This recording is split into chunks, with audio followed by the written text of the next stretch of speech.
Ibuka gukora subscribe kuri D1 BTV, amakuru yizewe byongewe ku gihe.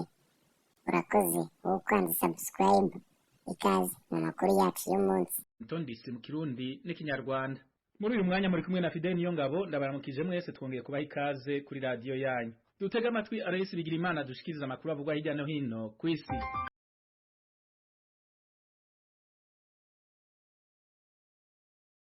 Mwaramutse Fideli, turayahera hano muri leta zunze ubumwe za Amerika. Perezida Joe Biden ejo ku munsi wa kane yaragiriye ikigongwe abanyamerika bose bafatanywe ibiyayuramutwe byo mu bwoko bwa marijuana bisanzwe bihanwa n'amategeko. Ashikije ibyo yemereye abanywanyi biwe mu myiyamamazo mu gihe hasigaye ukwezi ngo Amerika yinjire mu matora y'abashingamateka aba hagati ya manda ya perezida. Yasabye baburamatari batwara amareta kwerekana umutima kivyeyi kuri abo bantu bagize igitigiri kinini mu banyororo muri Amerika. Nkuko yabivuze mu myiyamamazo y'amatora, Perezida Biden yavuze ko atanumwe akwiye gufungwa kuko yakoresheje canke afatanywe ikiyayuramutwe ca marijuana. Yavuze ko gufunga abo bantu kwatandukanije imiryango. Kubwa Perezida Biden, abatari abazungu nibo bakunze gufatwa bagafungwa ku caha gishingiye kuri marijuana, bigatuma babohowe batoroherwa kuronka ubuzi no gusubira mu ishure. Iyindi ngingo yafashe kwabaye gusaba abategetsi bakora mu bisata by'amagara y'abantu n'ubutungane gusubiramwo kwihweza neza ukuntu ico kinyobwa ca marijuana cofatwa mu bijanye n'amategeko. Umuhari w'iterabwoba wa leta ya Kisilamu ejo ku munsi wa kane waratakaje abategetsi bawo batatu mu bitero bibiri leta z'ubumwe za Amerika yagavye mu buraruko bwa Syria ejo ku munsi wa kane. Igisirikare ca Amerika caremeje ko igitero ca mbere cakozwe na kajugujugu ya gisirikare mu gatondo kejo kuwa kane cabereye mu karere ka Kamishli mu buraruko bushira ubuseruko bwa Syria, hagenzurwa n'abasirikare bayoboka perezida wa Syria Bashar al-Assad. Igisirikare ca Amerika mu karere ka Syria hamwe no mu gice kinini cyo mu buseruko bwo hagati cavuze ko ico gitero cahitanye Rakan Wahid al-Samri hamwe n'umwe bakorana. Abandi babiri Amerika yarabafashe. Al-Shamri yagirijwe na Amerika kuba ariwe yari ajejwe kwinjiza inkoho n'abagwanyi baja kugwana ku ruhande rw'uwo muhari. Ku muhingamo w'ejo kwa kane nyene igisirikare ca Amerika kivuga ko cakoze ikindi gitero c'indege mu buraruko bwa Syria cica abategetsi babiri bo hejuru ba ISIS.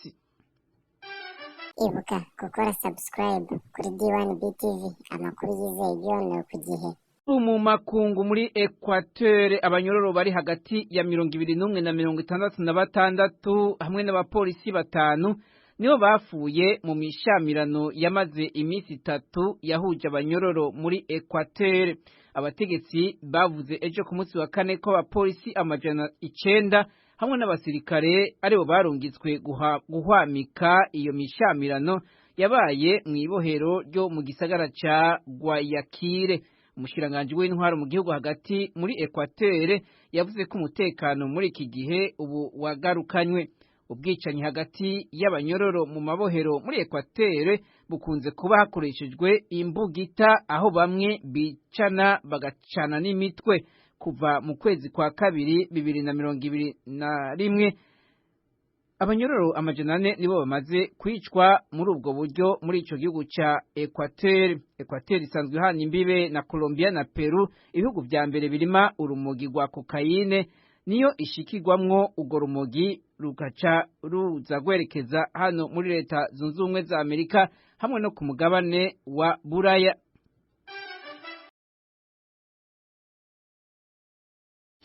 Mu gisata c'impunzi n'abimukira 17 barafuye, abandi barenga 10 gushika ubu ntibazwi irengero. Ni nyuma y'aho ubwato bubiri bwari bupakiye impunzi zirenga 140 bwibira mu mazi mu Bugiriki. Abategetsi bavuze ko babashije kurokora abimukira 80 nabo muri bo bari abana bafite imyaka iri munsi ya 18 kandi abatabara byabaye ngombwa ko bakoresha za kajugujugu. Abategetsi bavuze kandi ko ubwo bwato uko ari bubiri bwari bwandurutse buva muri Turukiya. Izo mfu zo mu mazi zishikira abimukira bakoresha ibahari Mediterane baba batumbereye kwinjira ku mugabane wa Buraya. Ubugiriki bukaba bukunze kwagiriza Turukiya kuba ariyo iborohereza, nayo Turukiya biciye kuri perezida wayo Recep Tayyip Erdogan nawe yagirije Ubugiriki kuba aribwo ntandaro yabo bapfa kuko amategeko yabwo acatuma abo bimukira basubira mu mazi bakanahahonera. Nayo muri Haiti ishyirahamwe mpuzamakungu ONU ryaragabishije jo kuwa kane ko korera ishobora kwiha inkumbi muri ico gihugu mu gihe abandura barushiriza kwiyongera. ONU yasabye ko hocibwa umuhora w'imfashanyo kugira abanya-Haiti batezurirwe mu gihe iyindi mihora yazibiwe n'abasuma hamwe n'abambuzi. Umutegetsi akorera ONU muri Haiti yavuze ko hari abantu 9 banduye n'abandi 111 bakekwa kwandura, ariko kandi avuga ko ibyo bitigiri bishobora kuba ari bike cyane. Avuga kandi ko benshi mu banduye bari ku mugwa mukuru Port-au-Prince wo muri ico gihugu nyene ca Haiti. Muri ico gihugu ca Haiti korera muri kahise yarishe abantu barenga 10,000 hari kuva mu mwaka w'ibihumbi 2010 gushika mu mwaka w'ibihumbi 2019.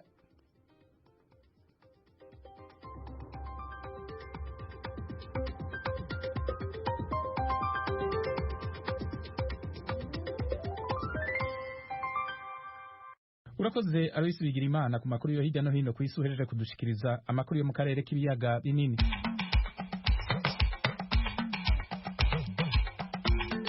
Ibanki y'isi yose yatangaje mu cegeranyo gishasha casohotse ku munsi wa gatatu w'indwi ko imigambi yayo yo guhagarika ubukene ntangere ku isi mu mwaka w'2030 itazoshobora gushikwako. Dufatiye uko isi ab'isi bigeze na cyane by'ubutunzi bivuye ku bintu bitandukanye, ahanini baje numva ko ico cegeranyo bashitse ko bitahuritse.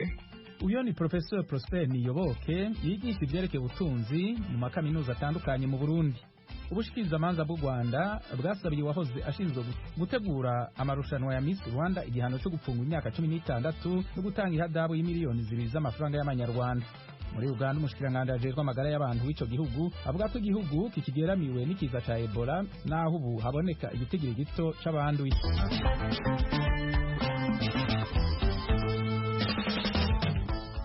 Amakuru yo mu karere k'ibiyaga binini.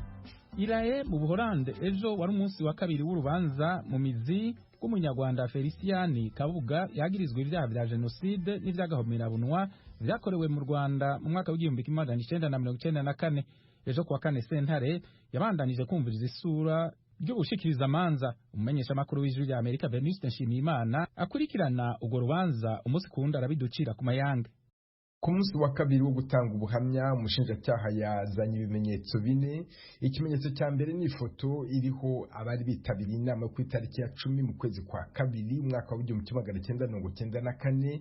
Inama yabereye muri Minisiteri y'Itangazamakuru barimo na Felician Kabuga. Umutangabuhamya yasabwe kuvuga niba hari abo amenyamo mu bakoraga muri Minisiteri nawe yakoragamo. Ikimenyetso cya kabiri n'amagambo yavugiwe kuri radio RTLM akavugwa n'umunyamakuru Habimana Kantano watangazaga amazina yabo yavugaga ko ari abanzi b'igihugu. Umutangabuhamya avuga ko nyuma y'ayo makuru ya RTLM abantu babiri Zacharias Rubyogo wari umucuruzi ukomeye muri Cyangugu kimwe n'uwitwa Andrea Gasesero bishwe. Umushinjacyaha yashyizeho kandi amagambo yavuzwe na Hitimana Noheli nawe wakoraga kuri RTLM kugira ngo urukiko ruyumve. Amagambo yatungaga agatoki uwitwa Nkundabakuze Fideli yitaga umuhutu utumva utibuka nyuma akaza kwicwa. ikindi kimenyetso n'indirimbo yaririmbwe n'umunyamakuru Habimana Kantano ahimbawe yishimira ko abatutsi yitaga inkotanyi bashize intero. Iyo ndirimbo yiragira iti nimuze twishime inshuti, inkotanyi zashize Imana ntirenganya. Umutangabuhamya yabwiye urukiko ko hari abandi bantu benshi barimo abagore bari bahungiye muri moske yo kwa Gaddafi bishwe nyuma y'amagambo yavugiwe kuri RTLM. Umushinjacyaha yasabye perezida w'urukiko ko ibyo bimenyetso byashyirwa mu kirego. Kuri uyu wa kane uwunganira Felicien Kabuga yagize umwanya wo kubaza umutangabuhamya mwibaza rinyomoza Maître Emmanuel Altit. Yabajije umutangabuhamya ka AB05 aho yari mu kwezi kwa kane 1994 n'ukuntu yaje kugera mu karere kari kafashwe n'inkotanyi. Umutangabuhamya yashubije ko yihishaga aho yari atuye ku Kacyiru nyuma akaza guhungira muri Hotel de Mille Collines. Ati nahavuye ng'igikondo ni Kabuga mbere yo kugaruka iwanjye ku Kacyiru inkotanyi zimaze gufata Kigali. Yabajijwe ishyaka yarimo mbere ya 1994 avuga ko yari muri MDR, yari yegamiye kuri umwe mu bayobozi bayo Faustin Twagiramungu.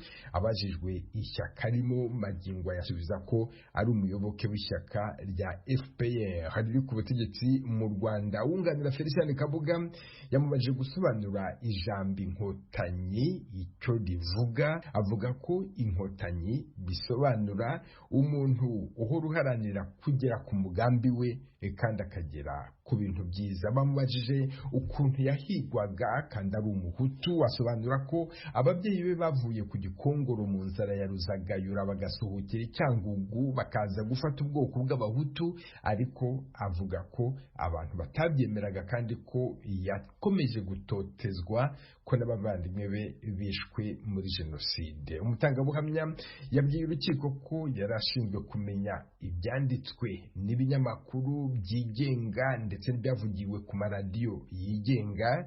Yavuze ko yari ashinzwe guha raporo buri munsi minisitiri ushinzwe itangazamakuru kugira ngo bamenye ko nta kinyamakuru gihitisha inyandiko zihembera urwango mu Banyarwanda. Uwunganira Kabuga yabajije kandi umutangabuhamya niba minisiteri y'itangazamakuru yarigeze igira impungenge ko radiyo Muhabura yari ifitwe na FPR inkotanyi yashoboraga guhitisha mu biganiro byayo amagambo arimo ubutagondwa kandi ahembera urwango. Umutangabuhamya yashubije ko yumvaga cyane RTLM kubera ko yo yari ifitanye amasezerano na minisiteri kandi yemerewe gukorera mu Rwanda, atari ko Muhabura sinari nyifite mu nshingano zanjye kubera ko itari yemewe n'amategeko ya leta y'u Rwanda. Ku nshuro ya gatatu Felicien Kabuga ntiyari mu rukiko, nta nubwo yakurikiranye urubanza ku ikoranabuhanga nk'uko yabigenje ku wa gatatu. Akomeje kugaragaza ko adashaka umwunganira Umufaransa Emmanuel Altit yifuza gusimbuza Umunyamerika Peter Robinson. Nubwo atitaba urukiko, urubanza rwe ruzakomeza ku wa kabiri w'icyumweru gitaha. Umutangabuhamya AB05 azongera kwitaba urukiko. Hakomeje ibaza rinyomoza riyobowe n'umunyamategeko Emmanuel Altit wunganira Felicien Kabuga. Venuste Nshimimana, Ilahe, Ijwi ry'Amerika. Urakoze Venuste. Ubushikirizamanza bw'u Rwanda bwasabye wahoze ashinzwe gutegura amarushanwa ya Miss Rwanda igihano cyo gupfungwa imyaka 16 no gutanga ihadabu y'imiliyoni 2 z'amafaranga y'amanyarwanda. Eric Bagira ubusa araduha ibindi kuri iyi nkuru. Mu kiganiro cyariye yahaye Ijwi ry'Amerika ku murongo wa telefone ngendanwa, umwe mu bunganira mu mategeko Bwana Dieudonné Ishimwe uzwi nka Prince Kid yaduhamirije amakuru avuga ko ubushinjacyaha bw'u Rwanda bwamusabiye imyaka 16 y'igifungo muri gereza. Umunyamategeko Emeline Nyembo kandi yabwiye Radio Ijwi ry'Amerika ko ubushinjacyaha burasaba urukiko guhanisha uregwa ihazabu ya miliyoni 2 mu mafaranga y'amanyarwanda. Ibi byose n'ibindi byabereye mu rubanza rwaburanishirijwe mu muhezo n'umucamanza mu rukiko rwisumbuye rwa Nyarugenge ku wa gatatu w'iki cyumweru. Afata icyemezo cyo gushyira urubanza mu muhezo, umucamanza yasobanuye ko agamije kurinda umutekano w'abatangabuhamya n'abahohotewe bavugwa muri uru rubanza rwa Bwana Prince Kid. Yavuze ko abavugwa mu rubanza ari urubyiruko rw'u Rwanda rw'ejo rugitegereje ubuzima bufite icyizere cy'ejo hazaza. yirinze ko abakobwa bavugwa muri uru rubanza bashobora kumenyekana igihe urubanza rwari kuburanishirizwa mu ruhame. Umucamanza yabishingiye ku cyifuzo cy'ubushinjacyaha bwasabye ko urubanza ruburanishirizwa mu muhezo nk'uko byagenze ku rwego rwa mbere. Gusa uruhande rw'uregwa rwo rwasabaga ko urubanza rutabera mu muhezo. Ishimwe yavuze ko gushyira urubanza rwe mu muhezo bigamije guhisha abanyarwanda ukuri ku bivugwa mu rubanza rwe. Yavuze ko mu bavugwa mu rubanza rwe ari we wa mbere bikora ku buzima bwe kuruta abandi bose. Avugana na radiyo Ijwi ry'Amerika, umunyamategeko Emeline Nyembo yagize ati twebwe twasabye ko twunganira yaba umwere kubera ko nta bimenyetso biri mu rubanza, nta mpamvu tubona ko yahanishwa iriya myaka 16 n'ihazabu ya miliyoni 2 z'amafaranga. Ubushinjacyaha burarega Ishimwe ibyaha byo gusaba cyangwa gukoresha ishimisha mubiri rishingiye ku gitsina ndetse no guhoza undi ku nkeke bifitanye isano n'imibonano mpuzabitsina. N'ibyaha ubushinjacyaha bumukekaho ko yaba yarakoze mu bihe bitandukanye igihe yarashinzwe gutegura amarushanwa ya Nyampinga w'u Rwanda azwi nka Miss Rwanda. Abavuga muri uru rubanza ni abakobwa bagiye bitabirira iryo rushanwa mu bihe bitandukanye. Ishimwe Dieudonne ahakana ibyaha akavuga ko ari umwere. Iri rushanwa rya Nyampinga w'u Rwanda ryari ngarukamwaka, riri mu marushanwa yakurikirwaga n'abatari bake mu rwego rw'imyidagaduro.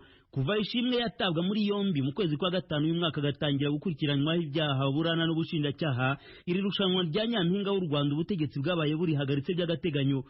Hatagize igihinduka, umunyamategeko umwunganira muri uru rubanza yadutangarije ko urukiko ruzatangaza icyemezo cyarwo ku itariki ya 28 z'uku kwezi. Bagira ubusa Ijwi ry'Amerika i Kigali. Tugushimire Eric. Leta y'u Rwanda yatanguye kwishyuza abacuruzi bimuwe mu gishanga ca Gikondo bagahabwa ingurane y'amahinguriro bari barahubatse, ariko mu nyuma yaho bikaza kugaragara ko bari bubatse mu gishanga. Asumta Kaboyi yakurikiranye inkuru. Ibi bikubiye mu itangazo ryasohowe na Minisiteri y'Inganda n'Ubucuruzi, Ijwi ry'Amerika rifitiye kopi. Iryo tangazo rivuga ko abantu bishyuwe ingurane z'imitungo yari iherereye ahahoze ibikorwa by'inganda byakorerwaga mu gishanga cya Gikondo mu mujyi wa Kigali baba baramaze guhabwa ingurane kuyisubiza mu isanduku ya leta. Iri tangazo rikomeza rivuga ko Minisiteri y'Ubucuruzi n'Inganda yiteguye kuganira n'uwo bireba uko gahunda yo kwishyura iteye n'igihe ayo mafaranga yose agomba kuba yamaze kugezwa mu isanduku ya leta. Nta munsi ntarengwa iryo tangazo risobanura. Iyi minisiteri ivuga ko mu igenzura yakoze byagaragaye ko aba bantu bishyuye miliyari zirenga 22 mu mafaranga y'u Rwanda mu gihe nta ngurane yagombaga gutangwa, kuko byagaragaye ko ubutaka bw'ibishanga aba ari ubwa leta. Abandikiwe amabaruwa ni abantu bari bafite inganda mu gishanga cya Gikondo cyari cyarahinduwe icyanya cyazo, ariko ziza kwimurwa zijyanwa mu cyanya zagenewe kiri Masoro mu karere ka Gasabo. Abahawe amabaruwa basabwe kwishyura amafaranga bavuganye n'Ijwi ry'Amerika benshi basabye kudatangaza amajwi yabo. Umusaza umwe ugeze mu zabukuru yasobanuye ko yasabwe kwishyura miliyoni 150. Uyu mugabo yabwiye Ijwi ry'Amerika ko atiteguye kugira icyo yavuga kuri iki kibazo, yumvikanisha ko kuva yahabwa ibaruwa atarongera gusinzira, ndetse akaba yarananiwe kubibwira umugore we ngo nawe adakuka umutima. Undi wemeye kuvugana n'Ijwi ry'Amerika ariko nawe wanze gutangaza amazina ye yasobanuye ko amafaranga yayahawe ariko amabanki agahita yiyishyura, ndetse asigaye agatwarwa n'ikigo cy'igihugu gishinzwe kwinjiza imisoro n'amahoro kubera imyenda yari abifitiye. Yavuze ko kubazwa amafaranga muri iki gihe bisa nk'ibidashoboka ku ruhande rwe, ko nayo yahawe na leta atigeze amugera mu ntoki, yahise yishyura imyenda. Umwe wemeye kuvugana n'Ijwi ry'Amerika ariko nawe utatangaje amazina ye yatangaje ko bakira iki cyemezo cya leta, ariko bakaba bizeye ko izaca inkoni zamba. Twacyakiriye kuko ni inama ya leta, inama y'abaminisitiri, ntacyo rero nakivugaho kuko nibo batureberera, navuga ko ari bo babyeyi bacu, ariko nabo ndabona bafite uko bashobora gutekereza. Abantu turabaho gute, ariko njye nkumva ko bashobora kwisubiraho bagafata icyo batugenera. Ndumva tutaviramo aho, kandi binaba nabyo umuntu arabyakira. Benshi mu bahawe ayo mafaranga bagaragaje ko yamaze gushira kuko bitakoroha kubika amafaranga igihe kirekire. Gusubiza amafaranga rero burya ndiheraho kuko ibyo nshiyemo ni byinshi. Ndiheraho kuko amabanke, njyewe ndavuga banke maze igihe ureba nsa nk'ugenda nivugisha. Mu by'ukuri ku giti cyanjye ntabwo byoroshye, amafaranga urayabona ukayakoresha ibindi, niko umunsi ku munsi. Icyo bambwira cyose njye ntacyakira ntanacyemera, ahubwo wambaza utise kubyakira birakoroheye, ariko nta kundi kuntu ndi bubigenze, ahubwo no gusaba ingabire y'Imana yo kugira ngo icyaba cyanshikira cyose ntakire, kuko nge ndahamya ko ibi byemezo hari ukundi kuntu wenda, kuko ibyo bambwiye gukora nibyo ureba hano nakoze. Umushinga wo kwimura inganda zari Gikondo mu mujyi wa Kigali watangiye muri 2013 kugira ngo hatunganywe hashyirwe ubusitani bw'icyitegererezo n'ibindi bikorwa nyaburanga. Icyakora mu nama y'abaminisitiri yateranye mu mpera z'ukwezi kwa karindwi nibwo byanzuwe ko ingurane yahawe abantu bari bafite ibikorwa mu gishanga cyawuzemo inganda ya Gikondo bagomba kuyisubiza mu isanduku ya leta. Icyo cyemezo gishingiye ku ngingo isobanura ko ubutaka bwo mu bishanga ari ubwa leta, ko budashobora kwegurirwa burundu abantu ku giti cyabo, kandi ntawe ushobora kwitwaza ko abumaranye igihe ngo abwegukane. Umwe mu banyamategeko bavuganye n'Ijwi rya Amerika yagaragaje ko watanze amafaranga ariwo wakabaye akurikiranwa. Ni Murangwa Faustin wo mu rugaga rw'abavoka mu Rwanda. Wowe ushinzwe kubahiriza itegeko, ukaba warahaye umuntu amafaranga akagenda akakoresha ibikorwa, wanyuze ukamubwira ngo ayagusubize ngo wasanze baribeshye, uwo muntu rwose ntabwo niwe wari ukwiye kubikurikiranwaho, cyane cyane ko abantu bimurwaga hari ahantu bagahabwa amafaranga yo kujya gushaka ahandi berekeza. Niba rero yarashatse ahandi yerekeza, ikindi ntabwo wabarega kwigabiza ibishanga. Abari barimo bari barahawe na leta, ariko nabwo yarahawe ingurane mu kwibeshya, ntabwo yasubizwa inyuma ngo ajye gusabwa yuko asubiza amafaranga. Kugeza ubu hari inganda zimwe zahawe ingurane y'ubutaka ahashyizwe icyanya cy'inganda kiri Masoro, ndetse zinubakirwa n'amazu, harimo uruganda rwakoraga amabati ndetse n'urwakoraga amarangi. Ikibazo gisigaye ni icy'abahawe amafaranga ntibimukire Masoro. Minisiteri y'Inganda ariko isobanura ko uzaba adafite amafaranga azaganira nayo bakagena igihe cyo kwishyura. Asumta Kaboyi, Ijwi rya Amerika, i Kigali.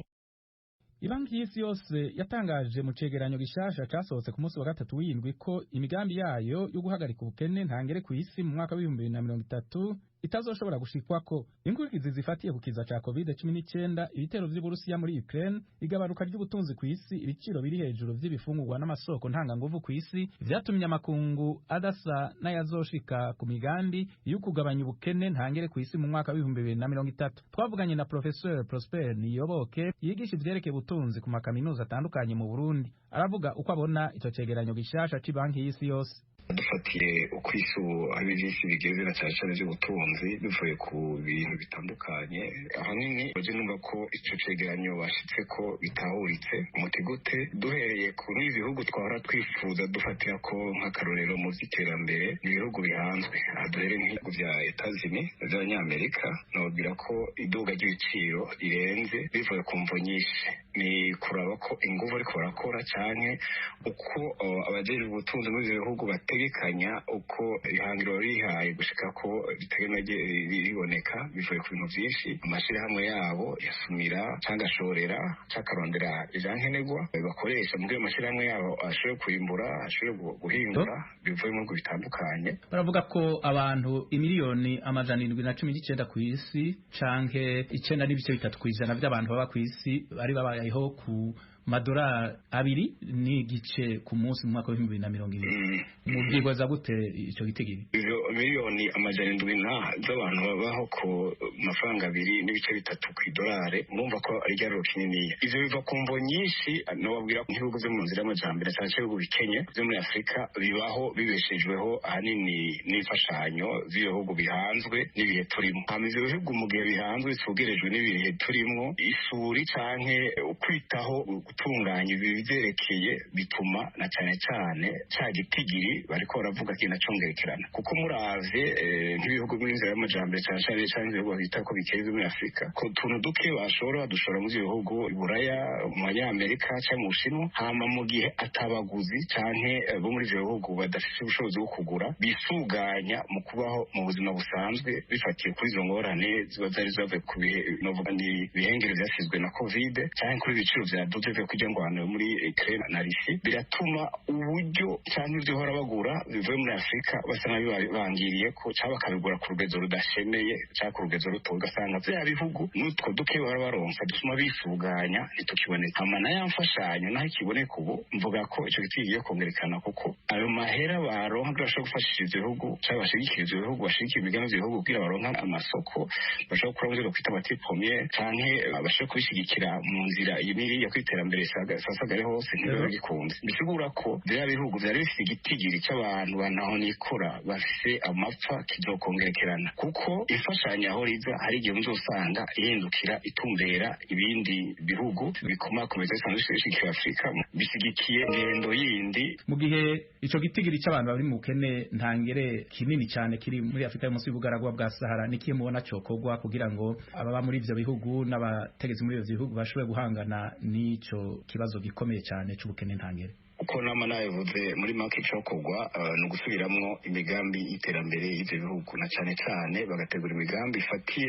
ku kuri n'akaranga mutima n'ivyo novuga ivyo bafatiye muri ressources bafise bwa ubutaka byo bashobora gukoresha bakabifatira kuri ivyo, bagafatira ku buhinga bafise, hama bakarira kuzerinze imigambi yose bafise bakayitegura badashimikiye ku mfashanyo zova ku bihugu bindi. Hama bana cyane cyane bakitaho gukomeza amasoko nshaka kuvuga iki boshigikirana hagati yabo muri ivyo bihugu kugira ngo bamaze gukora nk'ikintu cy'ikigo cyabo gishikira gifatiye ku rugezo bagezeko, bagaheza akarondera ngene banywana cyangwa ngene bahanahana ari udandazwa cyane ubumenyi cyangwa ubuhinga bw'ibihugu byo hejuru. Iyo nyinshi yo nyine yoshoboka. Ikindi cyokorerwa ko no kuraba ivyankenerwa by'ifatiro ari nk'uburimyi, ari nk'ibijanye n'ivy'inyubako na cyane cyane z'umuyagankuba, ivyo byose akabifatira ko akaba imigambi ifatiye ku iterambere rirama, ifatiye kuri ivyo bisanzwe dufise kuri amakuru bisanzwe dufise kugira bashobore kwisanasana bigateko yazerinze. Murakoze cyane, turabashimiye. Nje ndabashimiye.